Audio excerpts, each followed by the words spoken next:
कल्पना कीजिए, आप एक सुबह उठते हैं, आपका सिर दर्द कर रहा है, आंखें खोलते हैं तो पाते हैं कि आप एक अजीब से कमरे में हैं, एक कुर्सी से बंधे हुए हैं।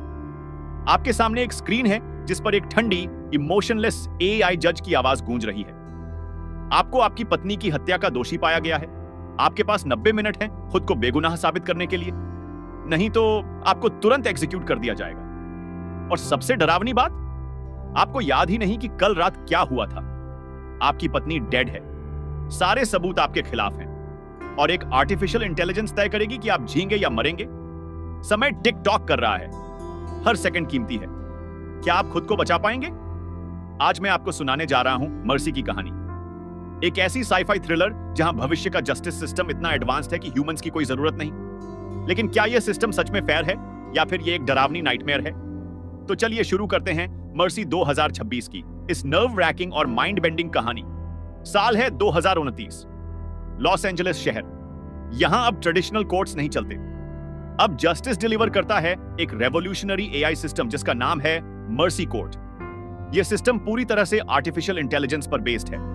कैसे काम करता है मर्सी कोर्ट? जब किसी पर किसी क्राइम का आरोप लगता है तो उसे एक स्पेशल चेयर में बैठाया जाता है जिसे मर्सी चेयर कहते हैं। यह चेयर एक आइसोलेटेड रूम में होती है। अक्यूज्ड की आंखों पर एआर गॉगल्स लगाए जाते हैं, हाथों में डिजिटल इंटरफेसेस दिए जाते हैं। फिर एआई जज जिसका नाम है मैडक्स केस को एनालाइज करती है। मैडक्स सारे एविडेंसेस देखती है, CCTV footage, phone records, witness statements, forensic reports, सब कुछ। फिर वो कैलकुलेट करती है कि अक्यूज्ड के गिल्टी होने की क्या प्रोबेबिलिटी है। अगर यह प्रोबेबिलिटी 94% से ज्यादा हो जाती है तो अक्यूज्ड को तुरंत एग्जीक्यूट कर दिया जाता है। कोई अपील नहीं, कोई सेकंड चांस नहीं। अक्यूज्ड को सिर्फ 90 मिनट मिलते हैं अपनी इनोसेंस प्रूव करने के लिए। वो डिजिटल इंटरफेस का यूज करके खुद एविडेंस ढूंढ सकता है, विटनेसेस से बात कर सकता है, सीसीटीवी फुटेज देख सकता है। लेकिन समय बहुत कम है और एआई जज इमोशनलेस है, उसे किसी की फीलिंग से कोई मतलब नहीं। यह सिस्टम इतना कंट्रोवर्शियल है कि कुछ लोग इसे फ्यूचर ऑफ जस्टिस मानते हैं तो कुछ इसे डिस्टोपियन नाइटमेयर। लेकिन गवर्नमेंट ने इसे इंप्लीमेंट कर दिया है क्योंकि ट्रेडिशनल कोर्ट्स बहुत स्लो थे, केसेस पेंडिंग रहते थे, क्रिमिनल्स बच निकलते थे। मर्सी कोर्ट फास्ट है, एफिशिएंट है और सपोजिटली फेयर है। अब बात करते हैं हमारे मेन कैरेक्टर की, क्रिस रेवन। क्रिस प्रैट ने इस रोल को प्ले किया है। क्रिस एक LAPD डिटेक्टिव है, एक ऑनेस्ट हार्ड वर्किंग कॉप जिसने अपनी पूरी करियर क्राइम सॉल्व करने में बिताई है। लेकिन क्रिस की पर्सनल लाइफ बहुत अच्छी नहीं है। उसकी पत्नी का नाम है समांथा। एनाबेल वॉलिस ने इस रोल को प्ले किया है। क्रिस और समांथा की मैरिज में प्रॉब्लम्स चल रही हैं। दोनों अक्सर लड़ते रहते हैं। समांथा को लगता है कि क्रिस अपने काम को ज्यादा प्रायोरिटी देता है, उसे नहीं।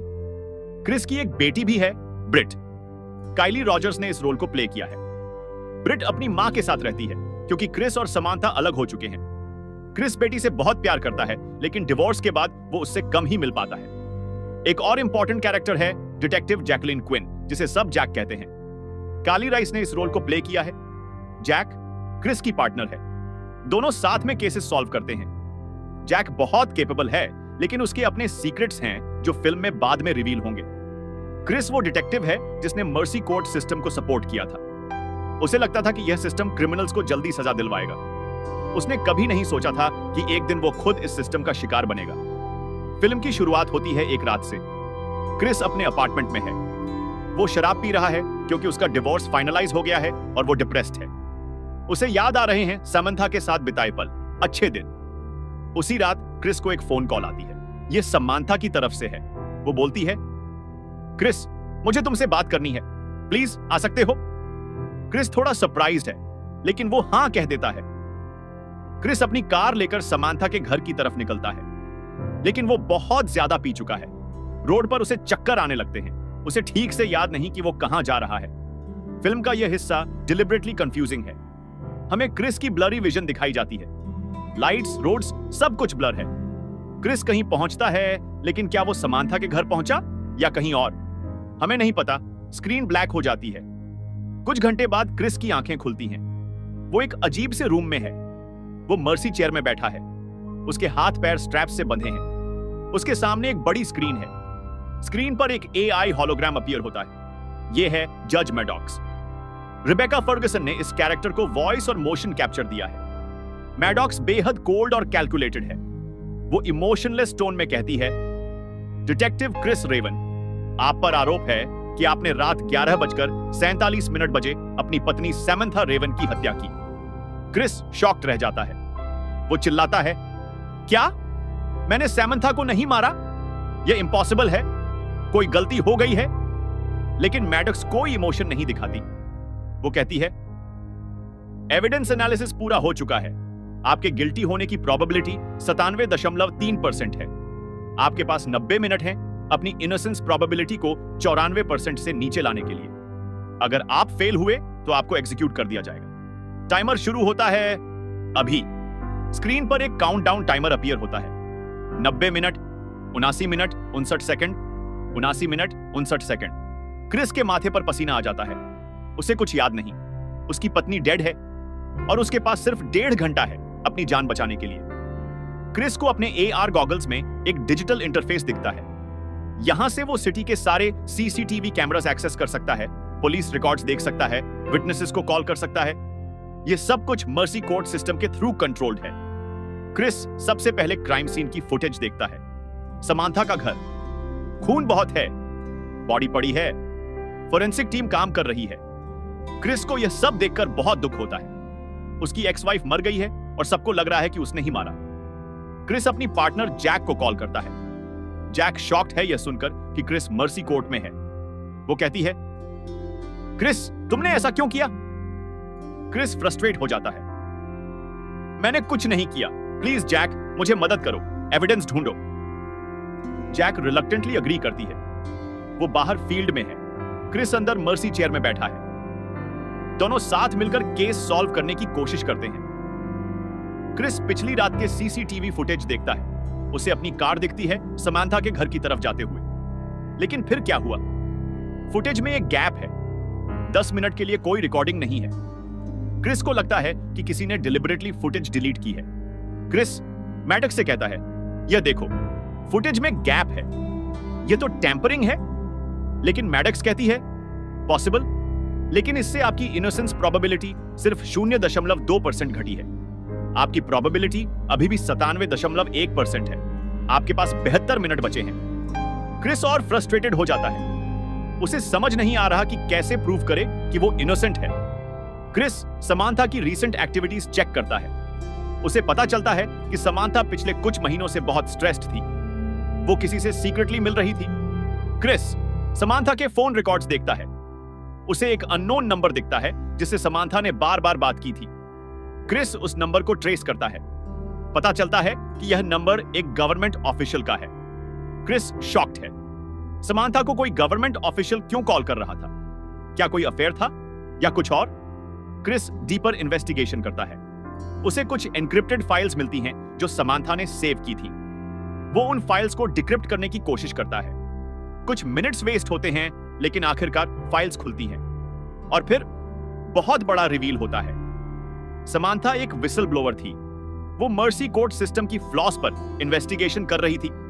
उसे पता चला था कि मर्सी कोर्ट कभी-कभी इनोसेंट लोगों को एग्जीक्यूट कर देता है क्योंकि सिस्टम में बग्स हैं या फिर कोई डिलिबरेटली एविडेंस मैनिपुलेट कर रहा है। समांथा ने डिटेल्ड रिपोर्ट्स बनाई थी। उसके पास ऐसे केसेस के प्रूफ्स थे जहां इनोसेंट लोगों को मार दिया गया था। वो इन रिपोर्ट्स को मीडिया के सामने लाने वाली थी, लेकिन उससे पहले उसकी मर्डर हो गई। क्रिस को सब समझ आ जाता है। समांथा की मर्डर एक प्लान्ड हिट थी। किसी ने उसे मारा ताकि वो मर्सी कोर्ट को एक्सपोज ना कर पाए, और अब क्रिस को फ्रेम किया जा रहा है ताकि असली किलर बच जाए। क्रिस यह सब मैडक्स को बताता है, लेकिन मैडक्स कहती है, यह सब स्पेकुलेशन है, कॉन्क्रीट एविडेंस चाहिए। आपकी इनोसेंस प्रोबेबिलिटी अभी 94.8% है। आपके पास 48 मिनट बचे हैं। इसी बीच फिल्म में एक पैरेलल स्टोरी चल रही है। एक आदमी है जिसका नाम है रॉब वेब। क्रिस सलिवन ने इस कैरेक्टर को प्ले किया है। रॉब बहुत डेंजरस है। वो सीक्रेटली कुछ केमिकल्स चुरा रहा है, बॉम्ब बनाने की प्लान्स बना रहा है। रॉब का एक भाई था डेविड वेब। डेविड को कुछ साल पहले मर्सी कोर्ट ने एक मर्डर केस में गिल्टी पाया था और एग्जीक्यूट कर दिया था। रॉब को हमेशा से यकीन था कि उसका भाई इनोसेंट था, लेकिन किसी ने सुना नहीं। अब रॉब रिवेंज लेना चाहता है। उसका प्लान है कि वो मर्सी कोर्ट बिल्डिंग को बॉम्ब से उड़ा दे, और साथ में उसने क्रिस की बेटी ब्रिट को किडनैप कर लिया है। क्रिस को जब यह पता चलता है कि ब्रिट किडनैप हो गई है, तो वो पैनिक कर जाता है। अब उसकी दो चीजें स्टेक पर हैं, उसकी अपनी जान और उसकी बेटी की जान। क्रिस जैक से कहता है, जैक प्लीज ब्रिट को ढूंढो, वो डेंजर में है। जैक इमीडिएटली एक्शन लेती है। वो रॉब के हाउस पर स्वॉट टीम भेजती है। स्वॉट टीम रॉब के घर पहुंचती है, लेकिन रॉब वहां नहीं है। हालांकि उन्हें स्टोलन केमिकल्स मिलते हैं और बॉम्ब बनाने के डिटेल्ड प्लान्स भी मिलते हैं। ये क्लियर हो जाता है कि रॉब कुछ बड़ा प्लानिंग कर रहा है। क्रिस और जैक को पता चलता है कि रॉब डेविड वेब का भाई है। क्रिस को याद आता है कि डेविड का केस उसने खुद हैंडल किया था। उस टाइम क्रिस ने मर्सी कोर्ट को सपोर्ट किया था क्योंकि सारे एविडेंस डेविड के अगेंस्ट थे। लेकिन अब क्रिस को डाउट होने लगता है, क्या डेविड सच में गिल्टी था? टाइमर अब 30 मिनट पर है। क्रिस का गिल्ट प्रोबेबिलिटी अभी भी 93.5% है। बस 0.5% और नीचे आना है। लेकिन कॉन्क्रीट एविडेंस नहीं मिल रहा। क्रिस डेस्परेटली हर एंगल एक्सप्लोर कर रहा है। उसे एक और क्लू मिलती है। समांथा के घर के बाहर जो सीसीटीवी फुटेज मिसिंग थी, उसका बैकअप एक नियर बाय शॉप के कैमरा में है। क्रिस उस फुटेज को एक्सेस करता है और उसमें एक अलग कार दिखती है। यह क्रिस की कार नहीं है, यह किसी और की कार है जो समांथा के घर की तरफ जा रही है, ठीक उसी टाइम जब मर्डर हुआ था। क्रिस उस कार का लाइसेंस प्लेट जूम करता है और ट्रेस करता है। पता चलता है कि यह कार रजिस्टर्ड है रॉब वेब के नाम पर।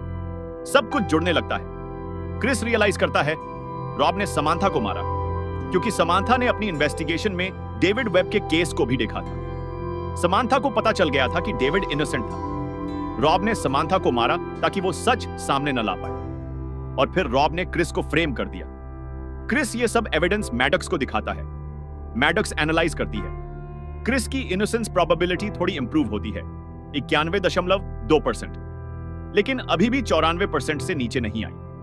मैडक्स कहती है, यह एविडेंस सफिशिएंट नहीं है। कार का मतलब यह नहीं कि रॉब ने मर्डर किया। हो सकता है वो वहां किसी और काम से गया हो। कॉन्क्रीट प्रूफ चाहिए।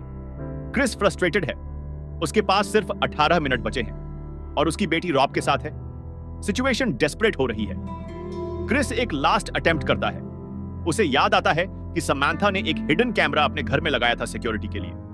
शायद उस कैमरा में कुछ रिकॉर्ड हुआ हो। क्रिस जैक से कहता है कि वो समांथा के घर में वो हिडन कैमरा ढूंढे। जैक जाती है और थोड़ी सर्चिंग के बाद कैमरा मिल जाता है। वो फुटेज एक्सट्रैक्ट करती है। फुटेज में सब कुछ है। रॉब समांथा के घर में घुसता है। समांथा डरी हुई है। रॉब उससे कहता है, तुमने मेरे भाई के बारे में जो खोजा वो सब डिलीट करो, नहीं तो। समांथा मना कर देती है। रॉब गुस्से में आ जाता है और उसे मार देता है। यह फुटेज सीधा प्रूफ है कि क्रिस इनोसेंट है। क्रिस उस फुटेज को मैडक्स को दिखाता है। मैडक्स एनालाइज करती है। कुछ सेकंड्स के लिए मैडक्स साइलेंट है। फिर वो कहती है, एविडेंस वेरीफाइड। क्रिस रेवन की इनोसेंस प्रोबेबिलिटी 7.3% है। Acquittal approved. आप फ्री हैं। क्रिस की जान में जान आती है। टाइमर पर अभी 8 मिनट बचे हैं। वो बच गया। लेकिन अभी सेलिब्रेशन का टाइम नहीं है क्योंकि उसकी बेटी अभी भी डेंजर में है। मर्सी चेयर के स्ट्रैप्स खुलते हैं। क्रिस उठता है, लेकिन तभी बाहर से बहुत लाउड एक्सप्लोजन की आवाज आती है। रॉब ने अपना प्लान एग्जीक्यूट कर दिया है। उसने मर्सी कोर्ट बिल्डिंग के बाहर बॉम्ब ब्लास्ट किया है। बिल्डिंग हिलने लगती है। स्मोक और फायर हर तरफ है। रॉब एक स्टोलन सेमी ट्रक लेकर बिल्डिंग की तरफ बढ़ रहा है। उसके ट्रक में बहुत सारे एक्सप्लोसिव्स हैं। उसका प्लान है कि वो पूरी बिल्डिंग को डिस्ट्रॉय कर दे। जैक और पुलिस फोर्स रॉब को रोकने की कोशिश कर रहे हैं। जैक टास्क फोर्स कैप्टन से कहती है कि वो ट्रक को ब्लास्ट कर दे। कैप्टन एक बॉम्ब रोबोट तैयार करता है जो ट्रक के नीचे जाकर एक्सप्लोड होगी। लेकिन क्रिस चिल्लाता है, नहीं, ब्रिट ट्रक में है, उसे मत मारो। क्रिस को पता है कि अगर ट्रक ब्लास्ट हुआ तो उसकी बेटी भी मर जाएगी। कैप्टन रिलक्टेंटली बॉम्ब रोबोट को डिसआर्म कर देता है। रॉब का ट्रक मर्सी कोर्ट बिल्डिंग में क्रैश हो जाता है। ग्लास टूटता है, वॉल्स हिलती हैं। रॉब ट्रक से बाहर निकलता है। उसके पास बहुत सारे वेपन्स हैं। क्रिस भी बिल्डिंग में है। मर्सी कोर्ट सिस्टम क्रैश हो जाती है। मैडक्स ऑफलाइन हो जाती है। सब कुछ कैओटिक है। क्रिस को रॉब का सामना करना पड़ेगा। क्रिस और रॉब आमने सामने होते हैं। रॉब गुस्से में है। वो कहता है, तुमने मेरे भाई को मरवाया। तुम्हारी वजह से उसे मर्सी कोर्ट ने एग्जीक्यूट किया। क्रिस कहता है, मैं नहीं जानता था कि डेविड इनोसेंट था। सिस्टम ने गलती की। रॉब कहता है, सिस्टम? तुम लोगों ने यह सिस्टम बनाया और अब तुम भी इसी सिस्टम के शिकार बन गए। कर्मा है यह। दोनों के बीच इंटेंस फाइट होती है, पंचेस, किक्स, रेसलिंग, सब कुछ। इसी बीच मैडॉक्स फिर से रिबूट होती है, सिस्टम वापस ऑनलाइन आता है। मैडॉक्स क्रिस को अलर्ट करती है, क्रिस रेवन, आपको इस बिल्डिंग से इवैक्यूएट करना होगा, सिक्योरिटी प्रोटोकॉल्स एक्टिवेट हो रहे हैं। लेकिन क्रिस नहीं जा सकता, उसे रॉब को रोकना है और अपनी बेटी को बचाना है। क्रिस रॉब से लड़ते लड़ते उसका गन छीन लेता है। वो रॉब को गन पॉइंट करता है, उसके मन में रॉब को मार देने का विचार आता है। लेकिन तभी ब्रिट की आवाज आती है, पापा प्लीज मत मारो उसे। ब्रिट वहां है, डरी हुई। क्रिस अपनी बेटी को देखता है, वो रियलाइज करता है कि अगर उसने रॉब को मार दिया तो वो भी एक मर्डरर बन जाएगा, एग्जैक्टली वही जो रॉब बना था। क्रिस गन नीचे कर देता है, वो रॉब को अरेस्ट करने के लिए छोड़ देता है। लेकिन तभी जैक वहां पहुंचती है और अनएक्सपेक्टेड रूप से जैक रॉब को गोली मार देती है। रॉब गिर जाता है। मरते मरते वो कहता है, मेरा भाई इनोसेंट था, उस रात मैं उससे फोन पर बात कर रहा था जब मर्डर हुआ था। उसका फोन रिकॉर्ड सबूत है, लेकिन किसी ने वो फोन डंप कर दिया। किसी ने डिलिबरेटली एविडेंस डिस्ट्रॉय किया। क्रिस शॉक्ड है, उसे समझ नहीं आ रहा कि रॉब क्या कह रहा था। मैडॉक्स रॉब के क्लेम को वेरीफाई करने के लिए ओल्ड रिकॉर्ड्स चेक करती है। कुछ मिनट्स बाद मैडॉक्स एक फुटेज रिट्रीव करती है। उस फुटेज में दिखाया जाता है कि डेविड वेब के केस में जैक ने डिलिबरेटली डेविड का फोन डंप किया था। वो फोन डेविड की इनोसेंस प्रूव करता। डेविड उस टाइम अपने भाई रॉब से फोन पर बात कर रहा था, जिसका मतलब वो क्राइम सीन पर नहीं था। लेकिन जैक ने वो फोन एविडेंस डिस्ट्रॉय कर दिया ताकि मर्सी कोर्ट सिस्टम सक्सेसफुल दिखे। जैक चाहती थी कि मर्सी कोर्ट का फर्स्ट बिग केस सक्सेसफुल हो। अगर डेविड इनोसेंट निकलता तो लोगों को मर्सी कोर्ट सिस्टम पर डाउट होता। इसलिए जैक ने डिलिबरेटली एविडेंस टैंपर किया और एक इनोसेंट आदमी को एग्जीक्यूट होने दिया। क्रिस जैक को देखता है, उसकी आंखों में डिसबिलीफ है। वो कहता है, जैक तुमने यह किया? तुमने डेविड को मरवाया? जैक कुछ नहीं कहती, उसके चेहरे पर गिल्ट है। पुलिस जैक को अरेस्ट कर लेती है। वो और रॉब दोनों कस्टडी में ले लिए जाते हैं। क्रिस अपनी बेटी को गले लगाता है। ब्रिट सेफ है, क्रिस भी सेफ है, लेकिन सब कुछ बहुत कॉस्टली था। फिल्म का लास्ट सीन बहुत पावरफुल है। मैडॉक्स स्क्रीन पर अपीयर होती है। वो कहती है, क्रिस रेवन, आपका केस डिसमिस्ड है, आप पूरी तरह से एक्विटेड हैं। लेकिन सिस्टम में फ्लॉज डिटेक्ट हुए हैं, इन्वेस्टिगेशन शुरू की जा रही है। क्रिस मैडॉक्स से कहता है, तुम सिर्फ एक मशीन हो, तुम्हारे पास इमोशंस नहीं है, कॉन्शियंस नहीं है। तुम सच और झूठ में फर्क कर सकती हो, लेकिन राइट और रॉन्ग में नहीं। जस्टिस सिर्फ डेटा नहीं है, जस्टिस ह्यूमैनिटी है। मैडॉक्स कुछ सेकंड्स के लिए प्रोसेस करती है, फिर वो कहती है, एक्नॉलेज्ड, सिस्टम अपडेट रिक्वायर्ड, और फिर मैडॉक्स शट डाउन हो जाती है। क्रिस और ब्रिट बिल्डिंग से बाहर निकलते हैं। सनराइज हो रही है, नया दिन शुरू हो रहा है। क्रिस ने अपनी जान बचाई, अपनी बेटी को बचाया, लेकिन उसने बहुत कुछ खोया भी। अपनी एक्स वाइफ, अपनी पार्टनर की ट्रस्ट और शायद जस्टिस सिस्टम में अपना विश्वास। मर्सी सिर्फ एक थ्रिलर नहीं है, ये एक वार्निंग है। ये फिल्म पूछती है, क्या हम इतना एडवांस्ड हो गए हैं कि जस्टिस को एक एल्गोरिदम के हाथ में दे सकते हैं? क्या एआई सच में फेयर हो सकता है, या फिर वो उतना ही फ्लॉयड है जितना उसे बनाने वाले ह्यूमंस? फिल्म दिखाती है कि टेक्नोलॉजी कितनी भी एडवांस्ड हो, वो ह्यूमंस का रिप्लेसमेंट नहीं हो सकती। मेर्सी कोर्ट सिस्टम एफिशिएंट था, फास्ट था, लेकिन उसमें ह्यूमैनिटी नहीं थी। वो इमोशंस नहीं समझ सकता था, सर्कमस्टेंसेस नहीं देख सकता था, और सबसे बड़ी बात, टेक्नोलॉजी को मैनिपुलेट किया जा सकता है। जैक ने एविडेंस टैंपर किया, रॉब ने सिस्टम को एक्सप्लॉइट किया। अगर ह्यूमंस ही करप्ट हैं, तो उनके बनाए सिस्टम कैसे फेयर होंगे? क्रिस प्रैट की परफॉर्मेंस फिल्म का हाईलाइट है। उन्होंने एक डेस्परेट मैन की हेल्पलेसनेस को परफेक्टली पोर्ट्रे किया। रिबेका फर्गसन ने मैडॉक्स को एक कोल्ड, कैलकुलेटिंग एआई बनाया जो कभी भी सिंपैथेटिक नहीं लगती। यही फिल्म की स्ट्रेंथ है, लेकिन फिल्म परफेक्ट नहीं है।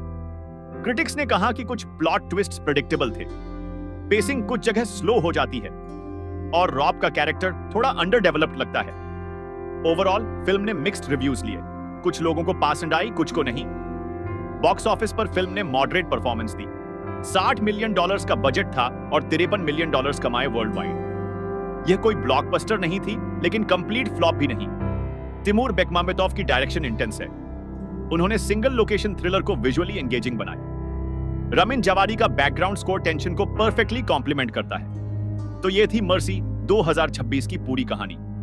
एक ऐसी कहानी जो सोचने पर मजबूर करती है। क्या फ्यूचर में हम सच में एआई जजेस चाहते हैं? क्या जस्टिस इतना सिंपल है कि उसे डेटा और एल्गोरिदम्स में रिड्यूस किया जा सके? या फिर जस्टिस को ह्यूमैनिटी की जरूरत है, एम्पैथी, अंडरस्टैंडिंग और सेकंड चांसेस की? मर्सी हमें याद दिलाती है कि टेक्नोलॉजी एक टूल है, सॉल्यूशन नहीं। और जब हम उस टूल को ब्लाइंडली ट्रस्ट करते हैं तो हम अपनी ह्यूमैनिटी खो देते हैं। क्रिस रेवन की जर्नी हमें दिखाती है कि सच कितना भी बेरिड क्यों ना हो, वो बाहर आता है, लेकिन उसके लिए लड़ना पड़ता है, सिस्टम के खिलाफ, टाइम के खिलाफ और कभी-कभी अपने ही लोगों के खिलाफ।